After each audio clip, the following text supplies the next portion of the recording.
નમસ્કાર દર્શક મિત્રો, સેક્યુલર ગુજરાત ન્યૂઝમાં આપનું સ્વાગત છે। સુરતમાં ઉત્તરાયણ પોલીસ સ્ટેશનના પીએસઆઈ ₹10 લાખ કમાવાના પ્લાનને એસીબીએ ફેલ કર્યો। 11 મહિના બાદ પીએસઆઈ ઝડપાયો।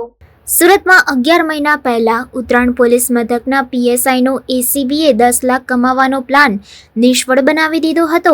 ઉત્તરાયણ પોલીસ મથકના પીએસઆઈ ડી.કે. ચોસલા દ્વારા પોલીસ મથકમાં આવેલ જાણવાજોગ ફરિયાદની તપાસમાં ફરિયાદી ઉપર ગુનો દાખલ ન કરાવવા બાબતે 10 લાખ રૂપિયાની લાંચ માંગી હતી, જે બાબતે ફરિયાદીએ એસીબી ઓફિસમાં ફરિયાદ કરતા વડોદરા એસીબીની ટીમે છટકું ગોઠવીને પીએસઆઈના વચેટિયાને 10 લાખ રોકડા લેતા રંગે હાથ ઝડપી પાડ્યો હતો। આ ગુનામાં એસીબીએ ત્યારે એકની ધરપકડ કરી હતી, જ્યારે હવે 11 મહિના બાદ પીએસઆઈને ઝડપી પાડવામાં આવ્યો છે।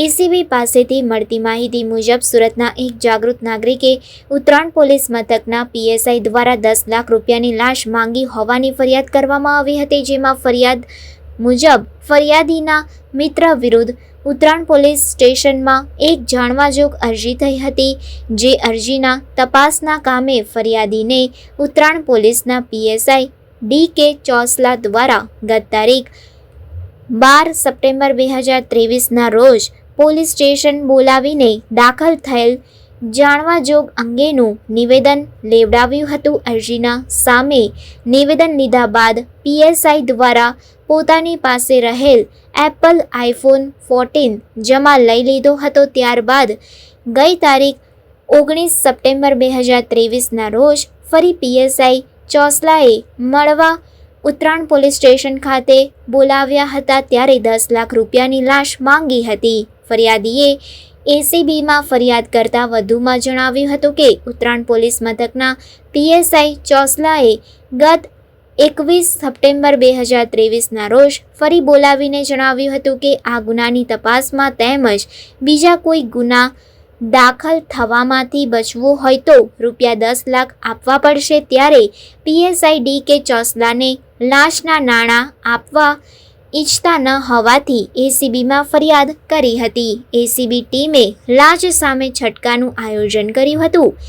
એસીબીમાં પીએસઆઈ એ માંગેલી લાંચની ફરિયાદને આધારે વડોદરા એસીબીની ટીમે લાંચ સામે છટકાનું આયોજન કર્યું હતું। આ દરમિયાન ફરિયાદી 10 લાખ રૂપિયા લઈને આવ્યો, ત્યારે પીએસઆઈના નિલેશ ભરવાડ અને પિયુષ રોય નામના 2 વચેટિયા રૂપિયા લેવા આવ્યા હતા, જેમાંથી નિલેશ ભરવાડને એસીબીની ટીમ ત્યાં હાજર હોવાની જાણ થઈ જતા તે ઘટના સ્થળ પરથી ભાગી છૂટ્યા હતા, જ્યારે અન્ય એક વચેટિયો પિયુષ રોય 10 લાખ રૂપિયાની લાંચ લેતા રંગે હાથ ઝડપાઈ ગયો હતો।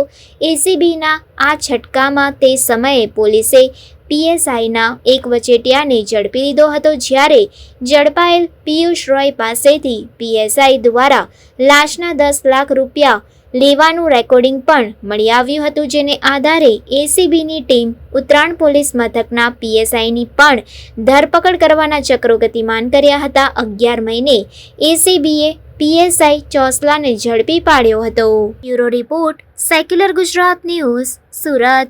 ગત સપ્ટેમ્બર 2023માં એન્ટી કરપ્શન બ્યુરોમાં ફરિયાદ મળેલી કે ઉત્તરાયણ પોલીસ સ્ટેશનમાં ફરજ બજાવતા સબ ઇન્સ્પેક્ટર ડી.કે. ચોસલા, જેઓએ પોતાના 2 અન્ય વચેટિયા પ્રજાજનો મારફતે એક જાણવાજોગની તેઓ ઇન્વેસ્ટિગેશન કરી રહેલ હતા, એ જાણવાજોગના કામે તેઓએ આ કામે ફરિયાદી પાસેથી ₹10 લાખની લાંચની માગણી કરેલી અને તેઓના 2 અન્ય પ્રજાજનો મારફતે એ લાંચની રકમ સ્વીકારાયેલી અને તેઓ ફરાર હતા, જેઓને ગત રોજ એસીબી દ્વારા અટકાયત કરવામાં આવેલી છે અને આગળની તપાસ ચાલી રહેલી છે। મામલો જાણવાજોગની એક તપાસ કરી રહેલ હતા અને તેઓએ ફરિયાદી પાસેથી તેઓ વિરુદ્ધ કોઈ અન્ય એક્શન નહીં લેવાના અવેજ પેટે ₹10 લાખની માગણી કરી અને સ્વીકારેલા। અગાઉ 2 આરોપી પકડાયેલા, એક પિયુષ રોય અને નિલેશ કસોટિયા નામના 2 પ્રજાજનની અગાઉ અટકાયત થયેલી હતી અને ગતરોજ ડી.કે. ચોસલા જેઓ ફરાર હતા તેઓને પકડેલ છે।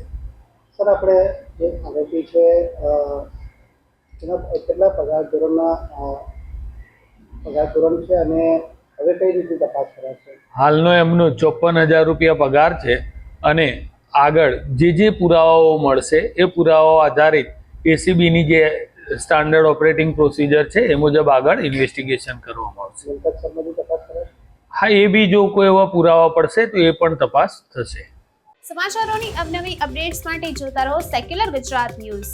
સાથે સેક્યુલર ગુજરાત ન્યૂઝ ચેનલને લાઇક, શેર અને સબસ્ક્રાઇબ કરો અને બેલ આઇકોન દબાવીને સમાચારોની ઝડપી માહિતી મેળવો.